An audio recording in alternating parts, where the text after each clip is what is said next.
Assalamualaikum warahmatullahi wabarakatuh.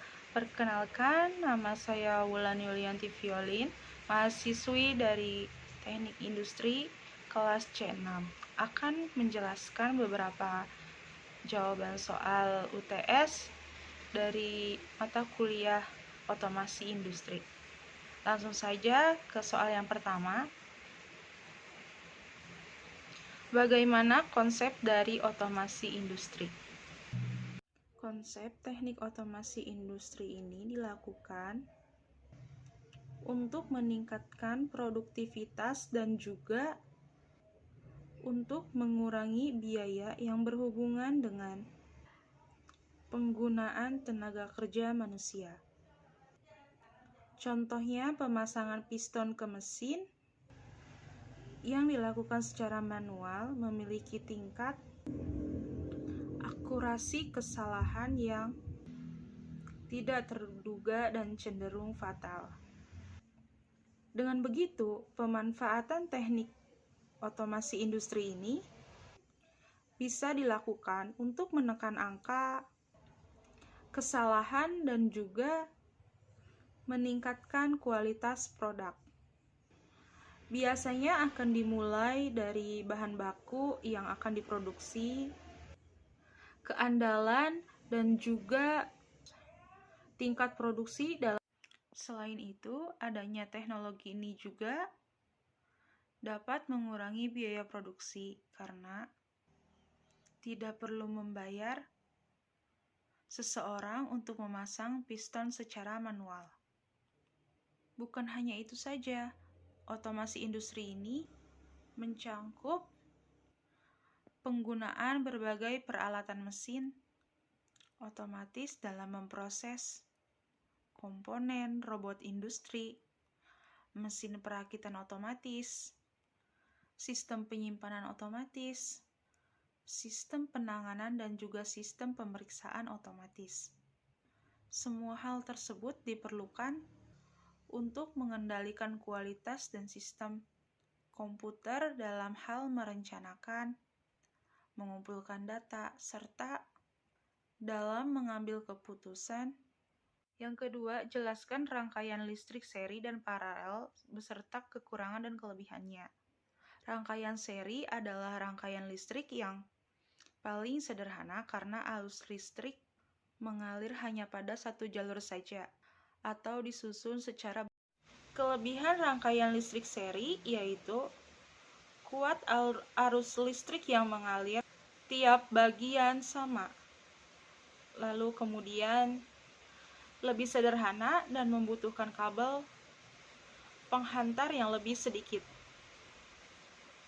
Dan kekurangannya adalah bila salah satu lampu padam, maka lampu yang lain ikut padam.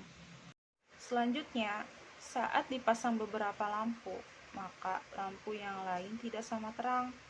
Dan yang terakhir, penggunaan listrik tidak efisien karena hambatan total rangkaian yang besar. Selanjutnya, rangkaian paralel adalah rangkaian listrik yang disusun secara berjajar dan memiliki cabang.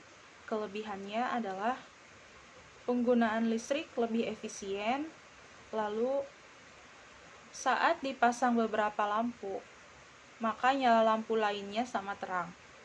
Dan yang ketiga, bila salah satu lampu padam, maka lampu yang lainnya tetap menyala. Dan kekurangannya adalah membutuhkan kabel penghantar yang lebih banyak, sehingga boros biaya. Dan yang terakhir, semakin banyak percabangan, maka kuat arus akan menurun. Lanjut soal yang ketiga. Pada tiap bulan, kita melakukan pembayaran listrik. Bagaimana kita menghitung berapa rupiah atas penggunaan listrik tersebut? Kita ambil contoh ya. Jika sebuah rumah memakai 4 lampu 20 watt dan dinyalakan selama 8 jam per hari, berapakah biaya yang harus dibayar selama 30 hari jika diketahui Biaya per 1 kWh-nya adalah Rp1.000. Nah, jadi menghitung biaya listrik yang harus dibayar selama 30 hari ini bisa menggunakan cara sebagai berikut. Rumusnya W sama dengan P kali T, di mana W adalah energi, P adalah daya listrik, dan T adalah waktu yang digunakan. Jadi energi sama dengan dayanya 4 lampu dikali 20 watt, dan waktunya 5 jam, jadi dikali 5. Sama dengan 400 WH dibagi 1000, sama dengan 0,4 kWh. Nah, yang ditanyakan itu biaya selama 30 hari ini ya. Jadi, biaya selama 30 hari ini adalah 30 dikali 0,4 dikali Rp1.000 sama dengan Rp12.000. Jadi biaya yang harus dibayar. Baiklah, poin yang keempat yaitu apakah energi bisa diperbarui atau tidak bisa diperbarui? Jelaskan dan uraikan. Sumber energi adalah segala sesuatu di sekitar yang mampu menghasilkan sebuah energi, baik kecil maupun besar. Indonesia adalah bangsa yang memiliki banyak sumber energi. Sumber energi yang mulai dari gas dan minyak bumi, dan juga yang bukan minyak dan gas bumi atau non-migas. Sumber energi dibagi menjadi dua, yaitu sumber energi yang bisa diperbarui dan tidak bisa diperbarui. Sumber energi yang tidak dapat diperbarui merupakan sumber-sumber energi yang akan habis. Dan sumber energi tersebut juga tidak bisa diperbarui lagi. Pada umumnya, minyak dan gas adalah sumber energi yang tidak dapat diperbarui lagi. Contohnya yaitu batu bara, minyak bumi, gas alam, dan ada mineral alam. Minyak bumi dan batu bara akan habis jika digunakan secara terus-menerus. Dibutuhkan waktu berjuta-juta tahun agar minyak bumi dan gas alam itu tersedia lagi. Selanjutnya, sumber energi yang bisa diperbarui merupakan sumber energi yang tidak akan habis walaupun digunakan secara terus-menerus. Sumber energi ini dapat memperbarui diri. Ada pula sumber energi yang dapat diusahakan atau dibuat oleh manusia. Meskipun demikian, kita harus bijak dan hemat dalam menggunakannya. Contohnya yaitu energi matahari, biomasa, angin. Baiklah, poin yang kelima, jelaskan mengenai transformator, cara kerja, fungsi, kegunaan, dan kenapa alat listrik menggunakan transformator. Transformator atau trafo adalah alat yang digunakan untuk mengubah tegangan AC tertentu ke tegangan yang lain, atau dengan kata lain, trafo adalah alat yang digunakan untuk menaikkan atau menurunkan AC. Sebagai contoh, laptop. Laptop ini akan dapat bekerja membutuhkan tegangan 20 volt.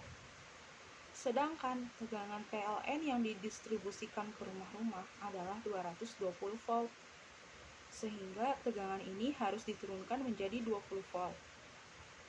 Nah, jadi alat trafo ini gunanya untuk menurunkan tegangan tersebut.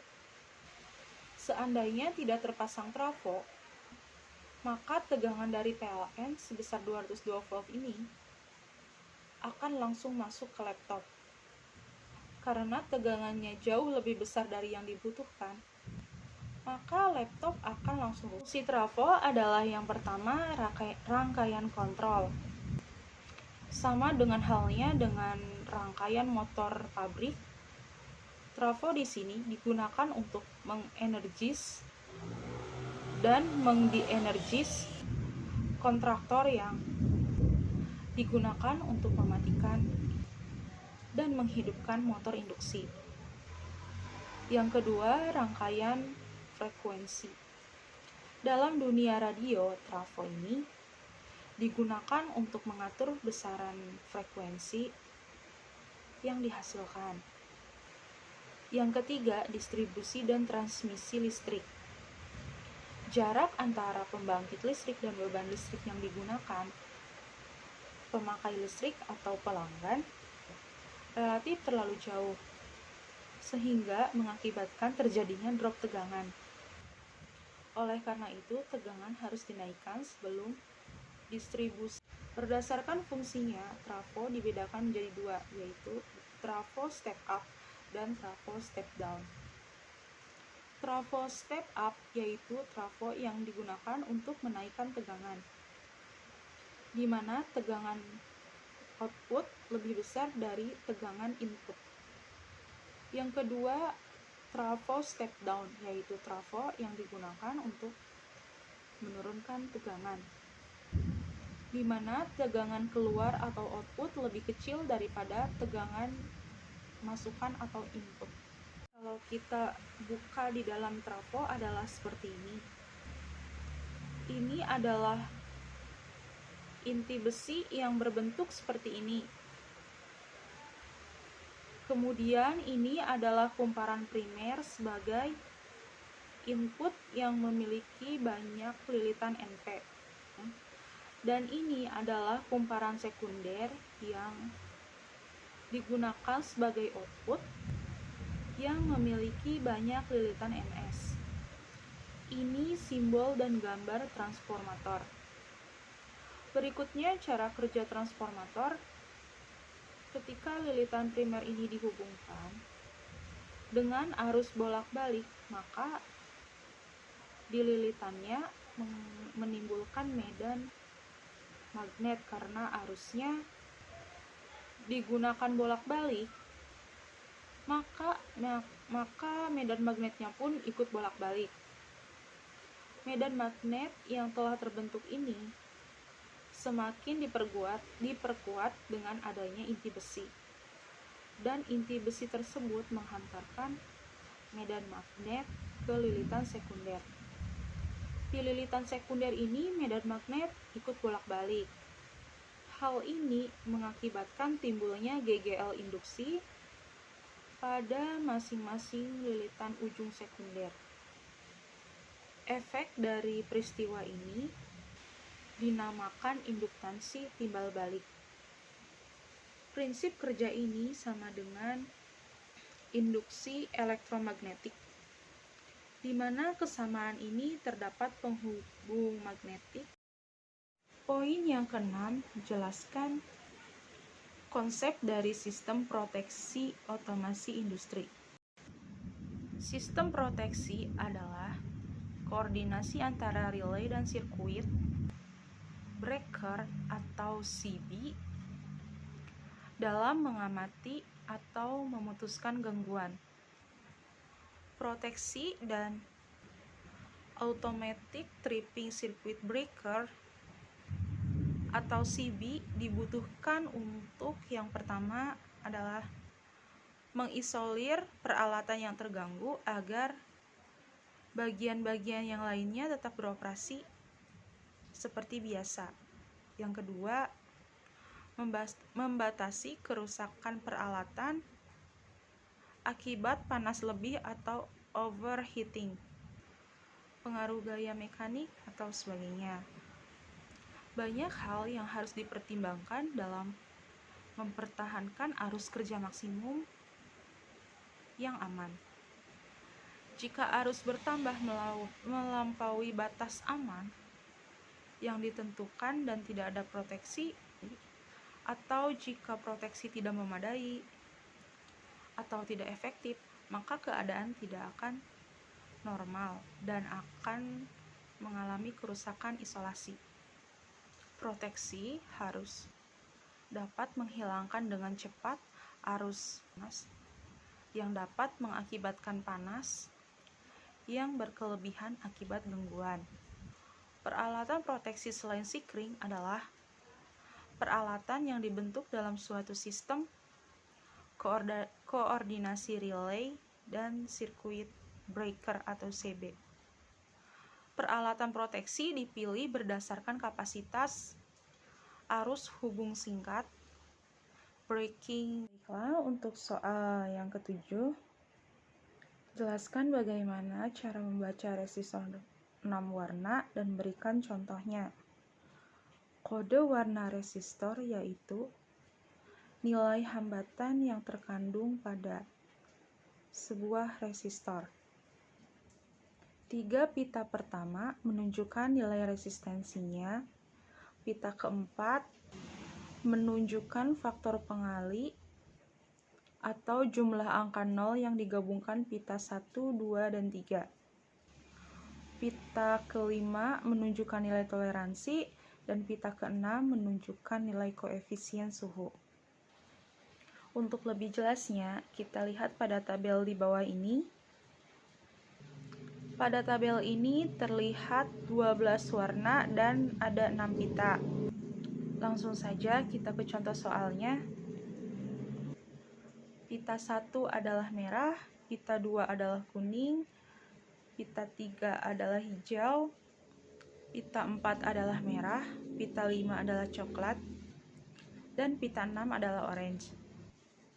Nilai yang terdapat pada pita 1 yaitu merah adalah 2, pada pita yang kedua adalah 4, pada pita 3 nilainya 5, pada pita 4 adalah 2 dikali 10 pangkat 2, pita 5 nilai toleransinya 1%, dan pita 6 adalah orange, nilai koefisiennya adalah 15 ppm derajat Celcius.